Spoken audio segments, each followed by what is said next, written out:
Hello everyone and welcome back to the channel. And for those of you who don't know me, my name is Ori and I'm very glad that you found your way to this channel. And in this video we're going to find out how to recreate depth and apply the illusion of space and distance through colors. If you are sensing that something in your painting is missing, like the deepness, this video is just for you. Colors play has a crucial role in creating a sense of distance in a painting. The human eye perceives the effect of depth on a 2D object, just like on canvas, as well as in the real world. Through a combination of the correct visual cues, there is the possibility to achieve this magic. And to talk more scientifically, and it's going to be short because I don't want to bore you to death, since we have a pair of eyes hopefully functional that slightly differ from when it comes to the two viewpoints of the same scene, what actually happens is that there are two images combined by our brain to create a 3D perception of the outer world. But when it comes to a depiction of something on a flat object, it is read as such by the same brain. One way to stimulate the 3D experience is by solving some chromatic juxtapositions. That's obviously beside the linear perspective and other methods that we'll talk about in future videos. And by forcing some color combination, depth can be achieved. Since a photograph, or in many cases, please don't hate me, but I would like to emphasize the words many cases, not all the cases, that photorealistic artwork can still feel not 100% right. Because even being made with colossal mastery, sheer competence, and godly attention to details, the brain somehow managed to read it as a 2D object with all the hard-to-grasp realistic fidelity creation that it contains. As I said, artists use strategically the chromatic knowledge and aligning them in such a manner by bending visual subtleties and forcing elements that makes us understand the world in 3D to recreate the same sense of depth when looking at a 2D object such as canvas. Knowing Eaton's color wheel can be a valuable tool for understanding types of contrast and being able to make the right combinations and manipulate colors relations effectively for obtaining what we are about to learn in this video.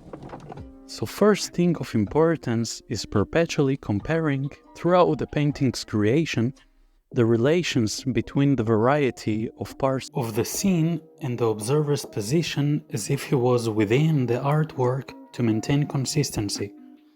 Color choices and several techniques have the power to stimulate the effect of distance and atmosphere.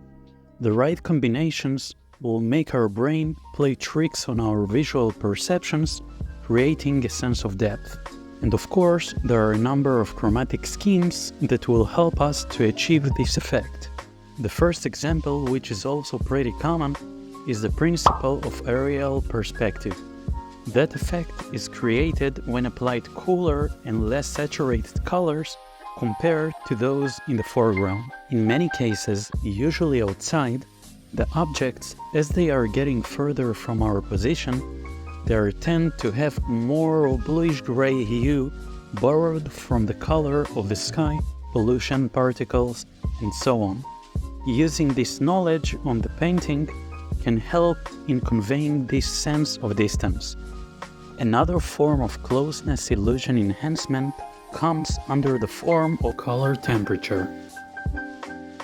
For example, red light compared to a cooler color such as violet will catch our attention first because it has longer wavelength. Also instinctively, colors associated with danger-inspiring elements such as fire or blood tend to be easily detected by our brains, which explain why they are often used in the foreground. On the other side of the spectrum, the cooler and icy-looking colors, such as blue, violet, and green, are usually more suitable for the background. Gradually transitioning between the two classes should create more depth in the painting. Value contrast can be a crucial form of suggesting depth. Darker colors can create the illusion of closeness and clarity, while the usage of lighter value make the object feel more distant and affected by aerial light and atmospheric elements. Another way to create distance is by the usage of complementary colors, which are the opposites on the Eaton's color wheel. Usually, when comparing each complementary color, there's also this difference between a cooler and a warm color. And if you're interested in a quick experiment, open the camera on your phone and turn the image to negative. Compare it to the object that you're seeing and aiming at in real life, and you'll be surprised to notice the complementary differences. Playing with saturation is a key. Intense and more saturated colors will pop even if you don't want to. The less combination you're making with a certain color and the purer it is, meaning it's closer to what gets from the tube. And for obvious reasons, they are destined to be used in the foreground. Here's another beautiful tip.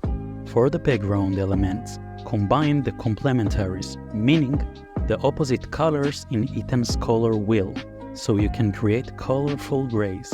They will become less pure, but maintain a pleasant beauty. They will create harmony and aesthetic chromatic passages between more prominent colors without competing with them, instead of using random combinations, which will result in ugly, dirty-looking and muddy colors. Grayish colors will appear less intense in comparison, making them feel more distant. And if you aspire to add distance and deepen the space in a given landscape, or expand further the volume of a certain object, try to combine with each plane added more and more equal quantities of the complementary couple of your choice to obtain colors that get closer to become neutral and perfect grays predominantly in these surfaces. Overlapping transparencies can also enhance depth. Using translucent brushstrokes allows colors to interact, giving the impression of objects situated in front or behind one another.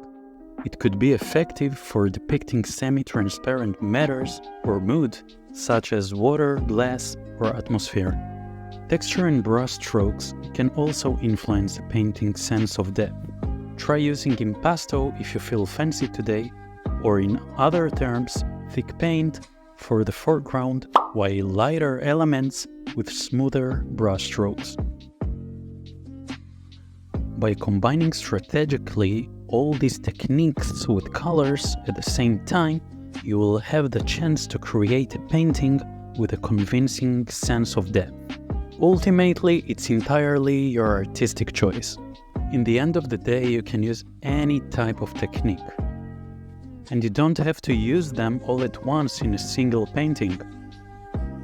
Thank you for watching, and if you're still here, don't forget to help this channel grow with a like, comment, subscribe, and all that jazz. Don't forget to let yourself get inspired, and I'll see you in the next video. Bye bye.